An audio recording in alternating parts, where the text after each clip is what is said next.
Pergantian pemain yang dilakukan Inzaghi di babak kedua sedikitnya mengubah taktik Inter. Lalu taktik apa yang berubah? Dan bagaimana perubahan tersebut berimplikasi pada kemenangan Inter?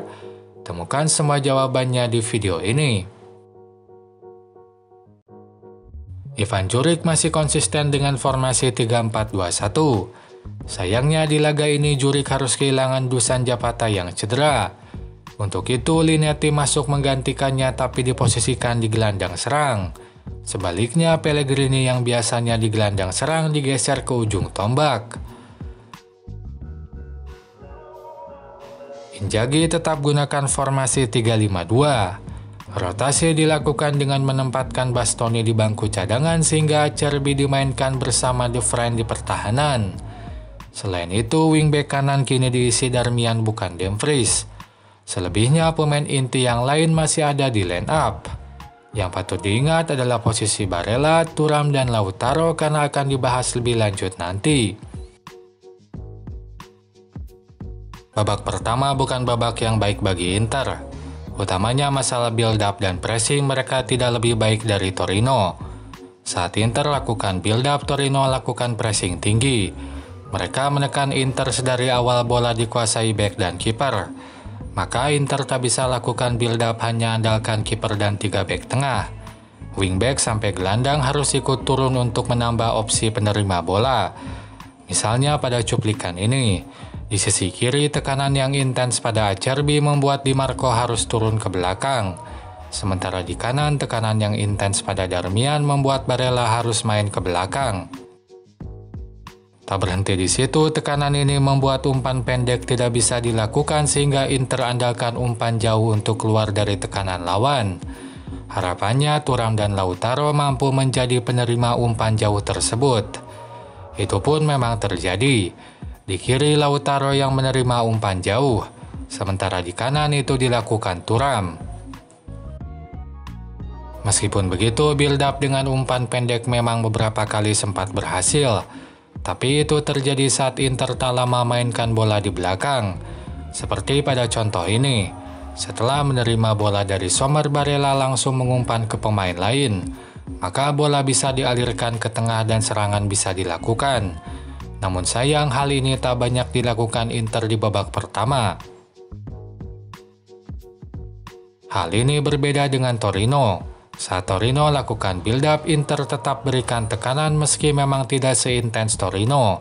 Tapi tekanan tersebut tetap terhitung pressing tinggi. Nah, yang berbeda Torino mampu keluar lebih mudah dari tekanan tersebut. Dengan umpan-umpan pendek mereka bisa menerobos lini tengah Inter. Lalu mengapa itu bisa terjadi?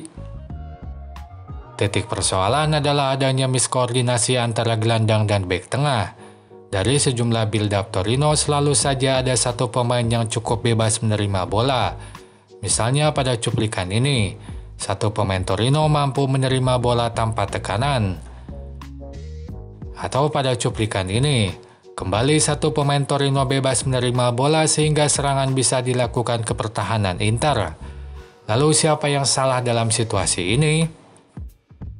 Bisa dikatakan bek tengah. Sebab berkaca pada laga-laga sebelumnya, Inzaghi cukup fleksibel dalam memainkan 3 bek tengahnya. Satu dari 3 bek tengahnya bisa menekan ke lini tengah. Itu seperti yang dilakukan Darmian saat main di bek tengah. Ia bisa mempressing lawan di lini tengah. Sementara dalam situasi ini tidak ada bek tengah yang maju ke lini tengah. Acerbi dan De Vrij malah mempertahankan posisi di belakang. Sehingga pemain Torino bisa leluasa menerima bola. Harusnya satu dari mereka mempressing pemain tersebut. Di cuplikan kedua pun sama. De Vrij dan Pavard yang menjaga atau mempressing pemain ini, sehingga bisa leluasa menerima bola. Lalu apakah hal tersebut diperbaiki di babak kedua? Melihat yang terjadi di atas lapangan, ada perbaikan yang terjadi. Misalnya pada cuplikan ini. Kali ini saat bola diumpankan ke tengah lapangan, satu bek Inter menekan penyerang lawan. De Vrij menekan penyerang Torino di tengah, sehingga ia tak leluasa kuasai bola. Itu membuat serangan Torino terhenti. Di menit 57, Inzaghi lakukan 3 pergantian pemain. Dumfries, Augusto, Fratesi masuk menggantikan Pavard, Di Marco, dan Barella. Pergantian Pavard dan Di Marco oleh Dumfries dan Augusto tampak tak mengubah taktik, sebab pergantian dilakukan dengan tipikal pemain yang sama. Nah, itu berbeda dengan pergantian Barella dan Fratesi. Ini mengubah taktik Inter. Keduanya memang diposisikan di tempat yang sama, yaitu gelandang tengah kanan. Keduanya pun sama-sama membantu build up dengan main lebih dalam di sisi kanan. Tapi perbedaan terjadi saat mereka menyerang.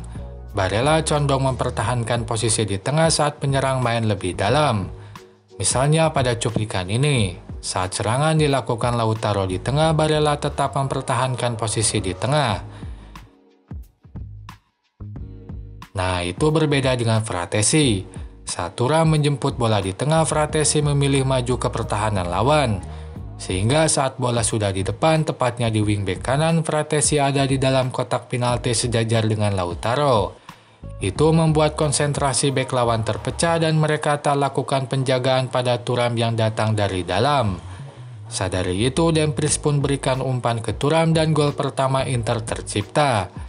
Itu saja pembahasan di video ini. Silakan tulis apapun pendapat kalian di kolom komentar. Sampai jumpa lagi di video selanjutnya.